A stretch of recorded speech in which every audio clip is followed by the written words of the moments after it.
네, 오늘이 1985년 뉴욕의 워싱턴의 플라자 호텔에서 5개국이죠.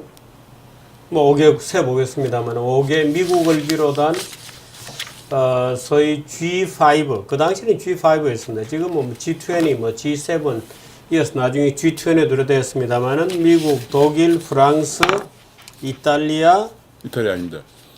미영 불독. 미영 불독이군요. 그리고 일본이군요. 예. 예. 그렇군요. 뉴욕이라고 합니다. 뉴욕의 플라자 호텔에서. 네, 그렇습니다. 플라자 호텔에서 자본 적이 없어가지고 오정훈 교수님 나오고 계십니다. 저희 네. 플라자 호텔에서 잡았습니다. 저는 그런 고급 호텔에 가본 적이 없어가지고 궁금하지. 호텔에는데 못 가봤어요. 궁금한. 그래서 저는 뉴욕에 가면 비즈니스 호텔에 주로 들어가기 때문에 뉴욕은 호텔 값이 너무 비싸요. 그래서 말입니다. 사실 뭐 플라자 호텔은 제가 대학 다닐 때부터 입에 맨날 올리면서도 한번 가보질 못했는데 한번 가보긴 가봐야 되겠습니다. 가봐야 좀 실감이 나죠 이게. 글쎄 말이에요. 지금도 뭐 플라자 합의 네, 그렇습니다. 30년입니다. 정확하게 오늘 9월 20일 30년 전입니다. 30년 전에 우리가 한 가지 생각나는 것이 그렇습니다. 플라자 합의가 있기 전에 이제 85년 전에 80년대 서점가를 풍미했던 책 중에 하나가 일본은 미국을 언제 이기는가 하는 책입니다. 처음부터 재밌는 책 중에 하나는 일본은 미국을 이기고 한국은 일본을 이긴다. 또 이런 책이 또 나오고 해요. 일본이 미국을 이기고 한국에 지는 이유 뭐 이런 책도 있어요. 네, 그런 책이 있어요. 그래서 이제 그 당시에 그런 책이 나올 정도로 이제 일본이 경상수지 흑자를 통해서 막대한 외환 보유액을 쌓으면서 즉 그때는 중국이 없었기 때문에 세계에서 가장 외환 보유액을 많이 쌓으면서 미국의 예컨대 콜롬비아 영화사라든지 혹은 미국의 그 맨해튼의 마철루 같은 그런 빌딩들을 매입하면서 한마디로 미국의 심장을 계속 사들이는 바람에 미국이 사실은 그 당시에 뭐 쌍둥이 적자, 무역 적자와 그다음에 재정 적자 문제도 있었지만은 더 큰 것은 자존심이 너무 상했던 것 같아요. 아니 그때 제가 그 80년대 초에 경제 기자를 시작하면서 그때는 날만 새면 오늘은 일본이 미국에 뭘 샀다, 뭐 유니버설 그렇습니다. 스튜디오를 샀다, 뭐 콜롬비아 픽처스를 샀다, 뭐 마첼루를 뭘 샀다, 뭐 그래서 기어이 이대로 가면은 뭐 일본이 미국 정부를 사들일 거다. 그런 얘기가 나왔죠. 그래서 일본에 뭐 동경 기반체를 팔면은 뭐 미국 얼마나 산다 그런 얘기가 나오고. 그래서 이제 결과적으로 미국의 자존심을 상한 나머지 그 이제 플라자 회담 야사들 재미있습니다. 결국은 뭐냐면 그 당시에 G5였는데 미국, 영국은 늘 친구들이죠. 미국, 영국은. 그다음에 이제 독일하고 프랑스도 마찬가지입니다. 사실 그 사람들은 재무부나 중앙은행들이 과장끼리 또 자주 만나고 또 국장끼리 만나고 지금도 그 사람들 한 달에 한 번 이상 만나요. 사실은 뭐 그냥 포스트네임을 늘 그냥 부를 정도로 애칭으로 누구야 뭐 이렇게 친하다는 그 정도 친한 사이인데 일본만 유독 G5 중에서 일본만 동양 사람인데 영어도 못하는 데다가 한국처럼 인사가 자주 바뀌어서 친구가 안 돼요. 그래서 이제 사실은 제가 옛날에 한국에 근무할 당시에 일본 파트너하고 늘 얘기할 때마다 야, 너 혼자 가지 말고 한국을 좀 같이 참여시켜야 된다. 한 말을 안 듣더니 그 당시 그때 한국은행에 계시죠. 네, 그렇습니다. 그때 유학 마쳐 왔습니까? 그때는 잠시 들어와 있을 때인데. 그러니까 문제는 뭐냐면 일본은 이런 생각을 하고 있었어요. 그 당시에 타라주의라고 그래서 일본은 아시아에 있지만 아시아 국가는 아니다 이렇게 생각을 하고 있어요. 그래서 이제 제가 정말로 그 일본은행 파트너를 만날 때마다 그런 얘기들을 좀 출감을 했는데 문제는 결국 당했습니다. 왜냐하면 이제 이미 4명이서 상당히 합의를 봤어요. 일본 좀 혼내주자. 그래서 일본을 불러다가 무엇을 했습니까? 좀 자세히. 이제 그 플라자 회담에서 회담을 하는데 이제 G5 재무장 회담에 모였는데 사실은 4명은 이미 합의를 다 봤어요. 봤고 사실은 이제 그래서 일본이 뭐 설득이 안 돼요. 그냥 뭐 4명이서 또 그 당시에 바로 일본은 G5에 합류한 것도 그 얼마 전이에요. 얼마 전이고 이미 G4가 있다가 이제 G5에 겨우 합류한 데다가 4명이 전부 다 유창한 친구들이 돼가지고 야, 유창한 영어로 야 도저히 그 일본이 너무 이렇게 하니까 독주하니까 좀 문제가 있지 않느냐. 일본이 좀 환율을 좀 떨어뜨려라. 엔달러 환율을 떨어뜨려라. 이렇게 하는데 일본 재무장관이 제가 그때 읽은 책을 보면은 그 비하인드 스토리에 관한 일본의 유명한 그 당시에 재무차관보와 미국의 이제 볼커가 같이 쓴 책인데 같이 읽어 상당히 신뢰할 만한 책이죠. 일본 보니까 첫째 일본이 환율을 얼마나 가져가야 일본 경제가 그래도 지속은 문제는 없겠는가 하는 전략이 없었어요. 전략이 없고 그래 도저히 전략이 없다 보니까 서로 협상이 안 되는 거죠. 전략이 뭐 우리가 얼마까지 협상을 내놔야 되는 그게 없어요. 아니 지금 우리 시청자들 중에서 플라자 합의 자체가 뭔지를 모르는 분들이 아, 계세요. 그렇죠. 예. 일단은 플라자 합의가 이제 그래서 일본이 기고만장했는데 일본이 당시에 1985년 9월 22일 전에 달러당 보통 한 250엔 정도 들었습니다. 가던 환율을 나중에 달러당 90엔대까지 떨어뜨렸어. 음. 일본을 완전히 잃어버린 20년을 가게 한 것이 바로 플라자 회담입니다. 왜 그러냐? 그걸 잠깐만 설명드리면은 예. 예컨대 일본의 그 투자가가 250엔을 빌려가지고 뉴욕에 1달러짜리 자산을 샀다고 가정합시다. 그런데 몇 년 뒤에 그 자산 가격이 2배가 올랐습니다. 예.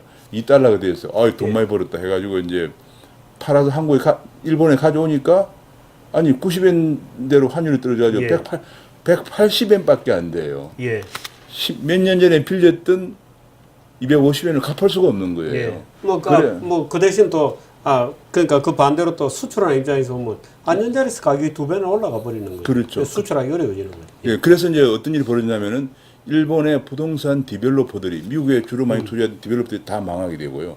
그 디벨로퍼가 망하면서 일본 은행들이 전부 부실금이 올라앉아요. 왜냐하면 예. 디벨로퍼가 돈을 갚지 못하니까 그만큼 환율이 무서운. 그래서 일본이 그 당시 은행들이 전부 부실금이 올라가지고 올란 데다가 BIS라고 하는 데서는 또 BIS는 국제결제은행이 있는데 여기에 더 예. 그야말로 부관 참치식으로 부실 여신 비율이 얼마 이상 되면 안 그러니까 된다고. BIS 비율이라는 걸 그때 만들었죠. 네, 그때 만들어가지고 일본은 더 이상 완전히 부실 여신이 많아서 자본금을 잠식해 하다 예. 보니까 했는데 은행도 국내에서 은행도 대출을 더 이상 할 수 없게끔 만들어 버렸어요. 예. 그러면 왜냐면 일본이 G5인데 BIS 비율을 안 따를 수는 없잖아요. 예. 그러니까 BIS 비율이라는 게 자기 자본의 몇 % 이상 대출을 뭐 못한다 이건데 이미 부실 여신이 너무 많아져 가지고 자기 자본이 쪼그라들어서 대출 못하는 거예요. 오히려 대출을 회수해야 돼요. 예. 그러니까 일본 경제는 한 방 먹은 거죠. 수출도 이제 아까 말씀하신 것처럼 그전에는 1달러 수출하면은 250엔을 받았으니까 일본 기업이 이익이 났는데 1달러 수출해봤자 100엔밖에 못 받으니까 예. 이제는 완전 적자에 빠지는 거예요. 절반도 안 되는 거죠. 그 일본 기업들이 엄청나게 영업 적자가 나게 되고 그러면서 이제 그때부터 일본인 기업들의 해외 탈출 러시가 일어나면서 일본 제조업 공동화가 발생한 겁니다. 예. 그래서 예. 일본 제조업이 공동화되고 아까 얘기한 은행 부실화되면서 기업 대출은 안 들어가면서 일본이 장기 불황 시초가 장기 불황 돼가지고 일본이 1992년부터 20년 동안 0.75%의 장기 저성장에 들어간 단초가 85년에 일어난 플라자 회담. 회담이다. 이건데 문제는 85년에 뉴욕에 있는 플라자 회담에 간 재무장관이 여기 누구냐면은 그 당시에 재무장관이 그 일본의 다케시다 노부로 재무장관인데 예. 제가 읽은 책에 의하면 다케시다 노부로가 환율을 얼마 정도까지 양보를 하면 일본 경제가 지탱할 수 있는가 하는 전략이 없었어요. 예. 그래서 결국은 협상이 도저히 안 돼가지고 협상 도중에 이제 커피 브레이크 시간에 미국 재무장관이 또 참 대단한 사람이죠. 제임스 베이커라고 나중에 예, 국무장관이라고 그랬죠. 국무장관 예. 이 제임스 베이커가 그야말로 아무도 모르는 일본 재무장관을 옆방으로 데려가지고 그래 환율 그 도대체 이 정도 하면 되겠느냐? 그러면 결국 그래서 협상을 본 거예요. 협상을 봐서 그냥 본 것이 85년에 달러당 250엔대 가던 것을 87년에 2년 뒤에 120엔대까지 떨어졌습니다. 그게 그리고 제 2, 3년 뒤에 90엔대까지 떨어졌습니다. 예, 제 기억에 그 당시 월스트리트저널에 기사가 좀 났거든요. 네네 그렇습니다. 월스트리트저널에 기사가 났는데 제임스 베이커가 나중에 하다가 안 돼가지고 그렇습니다. 이 왜 잔 놓는 밑에 냅킨 있잖아요. 냅킨에 그 월주에 난 얘기입니다. 냅킨에 125라고 써가지고 보여줬다는 거예요. 125까지 떨었던 그러니까 250엔이 근데 그보다 재밌는 얘기 있습니다. 네. 그렇게 했는데 네. 일본 재무장관 자꾸 반대하는 거예요. 그래서 이제 커피 브레이크 시간에 일본 재무장관을 옆방으로 데려가지고 왜 자꾸 그 숫자를 반대하느냐 그러니까 그 재무장관 한다는 얘기가 그 숫자는 굉장히 재수 없는 숫자다 일본에서. 125가 완전 정확한 숫자는 기억이 안 나는데 예. 그래서 그러면 얼마나 하면 되냐 그 숫자만 피하면 되느냐 하니까 그 숫자만 피하면 오케이다. 그래서 오케이를 본 게 플라자 회담. 그 숫자랑 찾아봐야 되겠군요. 예, 제가 그 숫자가 상당히 하여튼 그런 정도로 이게 일본이 그 얘기는 뭐냐면 일본이 경제를 치밀하게 분석해서 우리가 양보를 하더라도 사실 미국이 그렇게 무자비하게 나올 줄은 몰랐겠죠. 제가 보기에는 그렇습니다. 그래서 이 국제금융이라는 것이 그야말로 무자비합니다. 제가 그 후에도 느꼈지만 정말 국제금융이라는 것은 그리고 미국이 그걸로 만족하지 않고요. 일본은 완전히 손봐요. 제가 놀라운 것은 국제금융은 여전히 미국의 힘을 우리가 무시하면 안 되고 미국이 어느 정도 가면 일본을 완전히 손봐주기 위해서 그 정도로 만족하지 않고 1985년에 플라자 회담을 도입하고 88년에 소위 말하는 슈퍼 301조를 도입합니다. 예, 그건 무역 규제입니다. 네, 그건 종합무역법인데 그거는 뭐냐면 환율 조작을 하거나 자유무역을 위배하면은 선택적으로 그 나라에 대해서 보복을 할 수 있다는 조항입니다. 그러니까 일본은 뭐 완전히 꼼짝을 못하는 거예요. 예. 근데 문제는 미일 간의 싸움이 우리나라에도 유탄이 맞아가지고 우리는 86년에 경제개발 계획을 1962년에 한 이후에 처음으로 흑자를 냈습니다. 24년 만에 처음 흑자를 냈는데 88년에 소위 3조 호황 때였습니다. 그렇죠. 3조 호황 때였는데 88년에 슈퍼 300조 도입돼서 일본만 혼낼 수는 없잖아요. 예. 그러니까 덩달아 요 패키지를 한국까지 혼을 냈는데 한국이 88년도에 계속 슈퍼 301조 때문에 환율 협상을 하면서 환율을 우리도 떨어뜨리면서 결국은 91년에 적자가 들어갔습니다. 예. 그것이 또 우리도 97년에 위기의 단초가 된 거예요. 결국은 이 당시 250엔 하던 것을 네. 거의 예를 들어 우리로 따지면 뭐 지금 1,100원 하는 거를 800원, 한 600원까지. 뭐 500원, 600원 이렇게까지 낮추라고 미국이 요구를 한 거죠. 결국 거의 관철이 됐고. 그렇습니다. 왜냐면 이게 이제 그게 4대 1이니까 예. 뭐 안 들어갈 수가 없죠. 그게 이제 하나 있고 그다음에 이제 지금 여기 슈퍼 301조 있었고 그다음에 BISB를 또 해가지고 예. 은행 대출 다 줘오고 해서 결국에는 일본이 잃어버린 20년으로 그래서 들어가야 된 거죠. 지금 우리가 일본이 왜 저렇게 미국 하면 정말 큰 형님 할 정도로 꼼짝 못하느냐 이유가 있습니다. 바로 그때 미국의 힘이란 것이 어떤 것인가를 깨달은 거죠. 그래서 이제 뭐 다시 말하면 미국은 그냥 뭐 무력으로 뭐 하는 게 아니고 이런 그야말로 국제금융 질서 한 번 바꿈으로써 나라를 초토화시킵니다. 예. 이 전쟁보다 무서운 거예요. 전쟁보다 무섭죠. 근데 지금 이제 그것이 국제금융입니다. 그래서 국제금융이 굉장히 중요한 건데 지금 이제 제가 오늘 그 날이 또 중요한 중 하나는 그 후에도 이제 그러다가 이제 일본이 한 10년 동안 하니까 일본이 완전 초토화돼 버렸어요. 예. 그래서 정확하게 10년 뒤에 95년도에 역플라자 합의를 해줍니다. 일본 너무 당했다.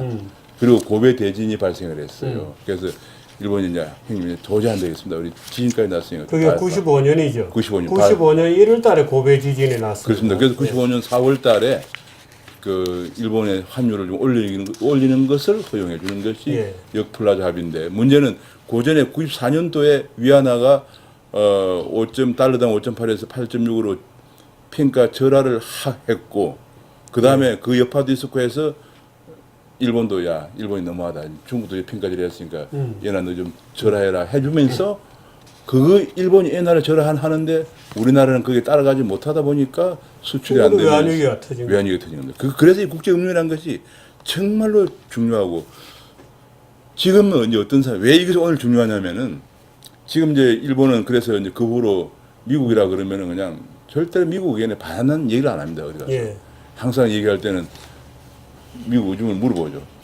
예를 들어서 아니 근데 그래서 95년도 4월 19일에 제가 그 날짜도 4.19에서 예. 기억합니다만은 79엔의 초강세를 찍고 예, 그렇습니다. 그때부터 120엔, 130엔으로 슬금슬금 위안화가 약세로 가거든요. 엔화가. 엔화가. 네, 그러면서 이제 그것이- 결국 우리가 외환위기를 터져버린 거예요. 그렇습니다. 그래서 외환위기가 터진 겁니다. 그리고 우리는 전혀 그런 거. 그래서 우리가 지금 중요한 것은 이 단계 이게 한 번도 아니고 2008년도 똑같은 일을 겪었고 해서 지금 이런 상황이 되고 있는 지금도 또 2012년 6월 달에 한 70엔대 중반 가던 지금 125엔대까지 올라갔거든요. 앞으로 이것이 2, 3년 더 가면은 또 140엔대를 돌파합니다.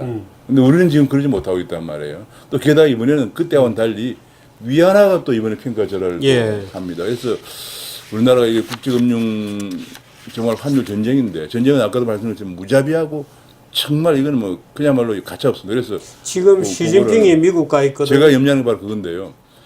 지난번에 플라자 회담 때도 이미 벌써 일본을 부르기 전에 벌써 제가 보기에는 미영독 불간에는 상당 합의가 이루어진 상태가 아니었나 예. 그런 제 나름대로의 공부한 결과 판단이 서고요.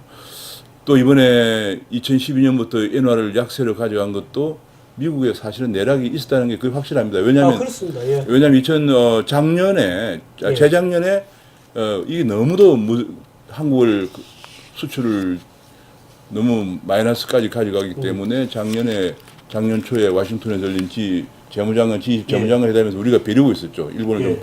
일본 너무하다. 이렇게 안 된다는 공개적으로 얘기하려고 했는데 일본은 벌써 이미 물밑으로 미국하고 외교를 해가지고 미국은 괜찮다고 그랬거든요. 예, 출발하기 전에 예. 바로 미 재무차관이 우리는 일본 정책을 지지한다고 발표해버렸어요. 예. 그게 금융 외교예요. 그래서 이제 거의 올해 여지 않은? 작년 초입니다. 예. 작년 4월인 그랬는데. 예. 그러니까 이제 우리는 정말 이게 근데 제가 걱정한 것은 그만큼 국제금융은 외교에 의해서 드러나지 않는 외교에 의해서 이루어지는 건데 이번에 시진핑이 미국을 갔습니다.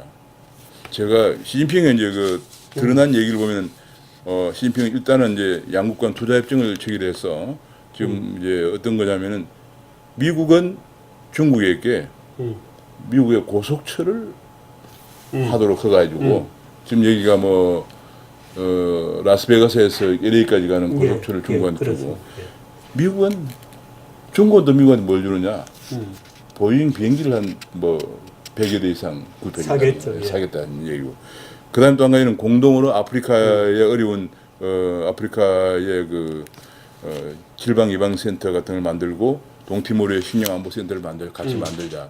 이런 것이 이제 또 한 가지 중요한 것은 이번에 미국이 중국의 해킹에 대해서 많은 문제를 제기하니까 이번에 대거 중국의 IT 회장들이 다 참여했습니다. 마윈이라든지 혹은腾讯의 마와튼 회장이라든지 혹은 레노버 이런 그룹의 회장들이 다 참여해가지고 미국의 애플이나 이런 아마존의 회장들과 회담을 합니다.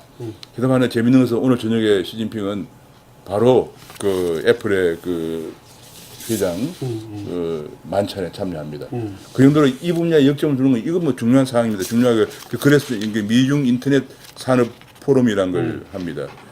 그런 건 이제 드러난 얘기고 제가 보기엔 드러나지 않는 것 환율은 어떻게 될 것 같아요? 예, 위안화는 어떻게? 제가 바로 그 부분인데 아마 이렇게 하면 지금 위안화 평가제가 큰 이슈이기 때문에 아마도 미중 간의 환율 얘기가 있지 않겠느냐. 이건 이제 환율은 언제 그러니까 위안화의 적절한 절하를 미국이 봐준다. 그렇죠. 말하자면 지금 6.39 뭐 이렇게 돼 있는데 7.5 또는 8 네. 오케이 뭐 좀 봐준다. 아니면은 뭐 중국이 금리를 계속 내렸지만 뭐 좀 더 내리고 돈 좀 더 풀어라. 그게 이제 왜 제가 그 생각하냐면 이번에 네. 지난 주에 있었던 FOMC 회의록에서 그동안에 한 번도 없었던 미국은 언제나 미국 국내 얘기만 하는데 중국 얘기를 했죠. 처음으로 정확히 중국은 아니고 이제 글로벌 경제라고 그랬어요. 글로벌 경제 동향이 미국 경제에 미칠 영향을 우려해서 동결한다 얘기했거든요. 그게 중국 얘기입니다. 중국 얘기인데 문제는 그만큼 미국도 중국을 굉장히 예의주시하고 있는 상황이기 때문에 아마 이번에 본래 환율은 언제나 아까 일본 아베노믹스처럼 드러나지 않습니다. 왜냐하면 이거는 공개적으로 얘기하면 할 수 없는 사안이기 때문에 아마도 이런 모종의 협상이 있지 않겠나 싶고요. 이럴 경우에 중요한 것은 그러면 일본도 미국의 양해하에 엔화를 무자비하게 절하시키고 있고 만약에 미국의 용인하에서 엔화까지 평가절하, 추가 평가절하가 될 경우에 한국이 설 땅은 어딘가에 대해서 이것이 심각한 문제라는 얘기입니다. 한국 정부는 별 관심이 없는 거예요. 아니 뭐 관심 갖고 있으라고 생각합니다만은 이제 문제는 이런 경우에 우리가 어떤 전략을 가지고 대응을 할 것인가. 그러니까 가장 중요한 것이 외교 라인이에요. 제 생각으로는 이런 정도 이번에 가면 시진핑 방문하면은 이게 드러난 얘기 이건 뭐 몇 번 읽어봐도 소용없고 이제 비선 라인을 통해서 우리가 미국의 재무부라든지 혹은 페드라든지 혹은 중국의 재무부라든지 중국의 인민은행 이런 라인들을 통해서 지금 금융에 관해서 무슨 얘기를 할 것 같은가.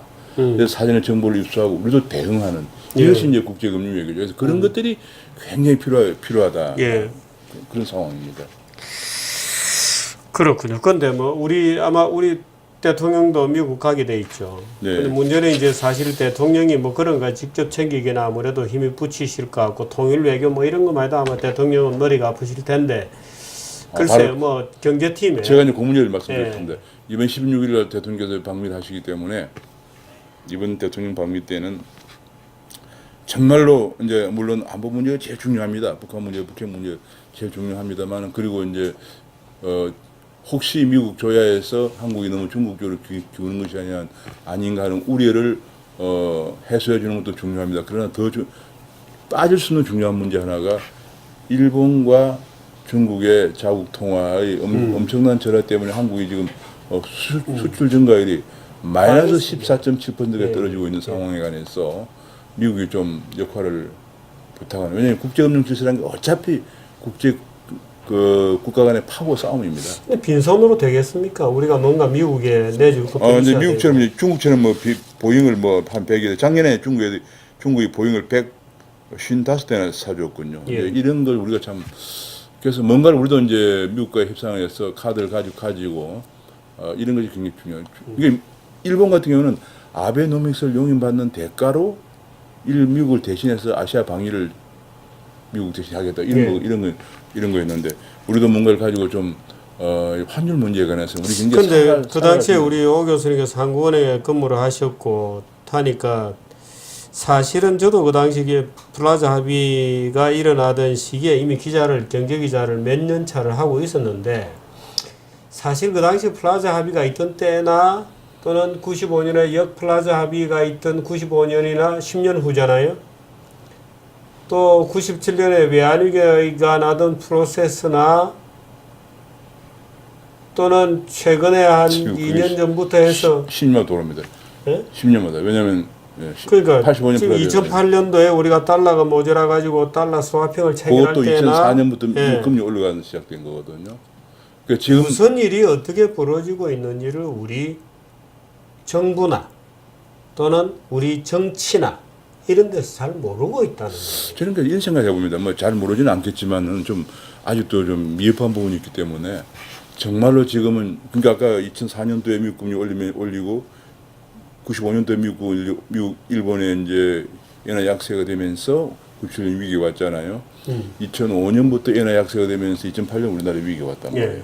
그리고 2012년부터 엔화 약세가 되면서 지금 우리가 굉장히 어려운 상황을 가고 있거든요. 이런 경우는 어떻게 될까? 그러면 이제 제가 보기에는 관계 학계 할 것 없이 미국이나 중국의 국제금융 관계 좀 잘하는 사람들은 그냥 국내에 있지 말라고 그래요.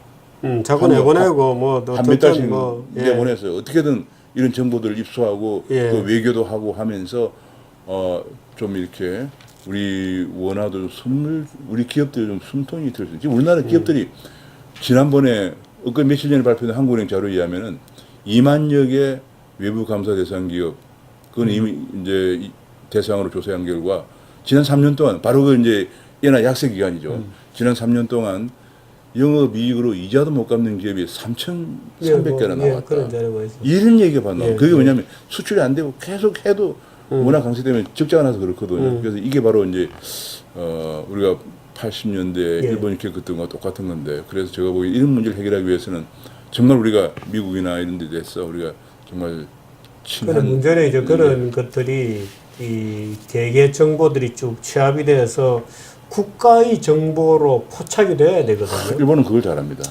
그러니까 이제 각 분야에서 이제 촉수가 있어서 쭉 취합되는 정보들이 모여서 국가적 판단을 내릴 수 있는 국가적 지식과 정보로 바뀌는 과정이 있어야 되는데 제가 그래서 하나 우리 정치는 뭐 이미 그런 기능이 없는 정치인들은 뭐 맡겨둘 수가 없고 우리 정치인들은 뭐 아무 우리나라에 뭐 별 돈이 우리 안 뭐 지금 되는 우리 행정부에도 별로 그런 것 같지 저는 않아요. 그래서- 다 이번에 뭐 대선이나 뭐 지금 생각하고 있지 뭐 제대로 뭐 저는 그 이런 생각을 해봤습니다. 이게 국가 전략 문제인데 국가 경영 전략에 관해서 정부에서도 특별한 어떤 그런 하나의 그 태스크포스 같은 걸 만들어서 지금 굉장히 중요한 상황이니까 지금 말씀하신 대로 전 정보를 취합해서 국가 지식이 돼야 되는데 국가 경영 전략에 이용될 수 있는 채널이 필요한 거 아닌가 싶습니다.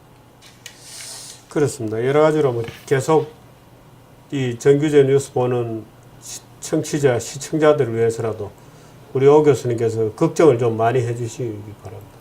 너무 걱정하지 말라고 대통령은 또. 아니 제가 걱정 너무 하는 것도 앞으로 조심하려고 합니다. 네? 대통령은 걱정하지 말라고. 근데 걱정하지 말라고 대통령이 저렇게 이거는 제 얘기해버리면. 걱정이 아니고 그냥 사실을 얘기하는 겁니다. 아니 근데 대통령이 저렇게 왜 비관론을 자꾸 퍼뜨리냐 이렇게. 아니 비관은 아니고 이제 저는 이제 그래서 이제 비관을 가급적으로 안 하려고 그러는데 비관이 아니고 지금 일어나고 있는 상황에 대해서 얘기를 하고 대처를 약간 약한 모습 지금 보이시는 겁니다. 여기까지 하겠습니다. 고맙습니다. 예. 감사합니다. 네, 어정은 교수 모시고 플라자 합의 30년 얘기 좀 해봤습니다. 그러니까 사실 이거 일본 경제가 지난 20년 동안 장기 침체되는 것은 플라자 합의에 의해서 250엔에 있던 엔화 가치를 125까지 끌어내린 거. 물론 더 갔습니다. 나중에 79까지 내려가게 되는데 그 다음에 이제 슈퍼 301조 그 다음에 BIS 비율 뭐 이런 요인들이 이제 탁 몰려들면서 이제 일본이 장기 불황으로 들어갔던 그 교훈을 지금 미국, 중국도 굉장히 속으로는 되씹고 있을 겁니다. 그래서 지난번에 오 교수께서 말씀해 주셨습니다만은 왕 누군가 요건 중국, 미국까지 가서 우리는 대국 굴기 안 한다. 왕량이지. 우리 대국 굴기 안 한다. 우리는 도강량의 정도에 불과하다. 도강량으로 돌아간다. 이렇게 싹싹 빌었다고 합니다만은 이번에 아마 시진핑이 가서 여러 가지로 또 그런 어떤 위안화 절하에 대한 미국의 내락이랄까요. 이제 이런 어떤 합의가 있지는 않을까 하고 또 이제 우리로서는 좀 걱정도 해야 되고 또 그렇게 되면 위안화 절하 속도가 좀 더 올 연말까지는 가팔라질 수도 있다는 것도 우리가 약간은 염두에 둬야 되는 그런 정치 일정이 있는 것 같습니다. 최근에 우리 정부는 너무 막 외교라 그러면은 막 통일 외교, 북한 핵 이렇게만 집중되어 있습니다만 사실은 지금 이 아시아에서 일어나는 일들을 보면은 꼭 그것만은 아닌 것 같습니다. 일본의 안보법제가도 사실은 이 국방 산업화, 방위 산업에 대한 엄청난 플랜이 지금 진행 중이거든요. 그렇게 되면 우리나라 그나마 조금씩 하고 있는 무슨 고동훈련기 T-50 이런 거 파는 거는 어떻게 되나 이제 이런 참 또 생각도 해보게 되고 여러 가지 생각할 측면들이 있는 것 같습니다. 광고 하나 보시고 뉴스 2 들으시겠습니다. 왜들 쳐다보지? 2, 뭐 묻었나? 3, 기분 나쁘지 않은데? 4, 예쁜 게 다는 아니지. 5, 이건 노트만 되는 거야. 1, 샀고 2, 카드 어딨지? 3, 집에 놓고 왔나? 4, 그럼 삼성페이로 샥 5. 땡큐 노트 Samsung Galaxy Note 5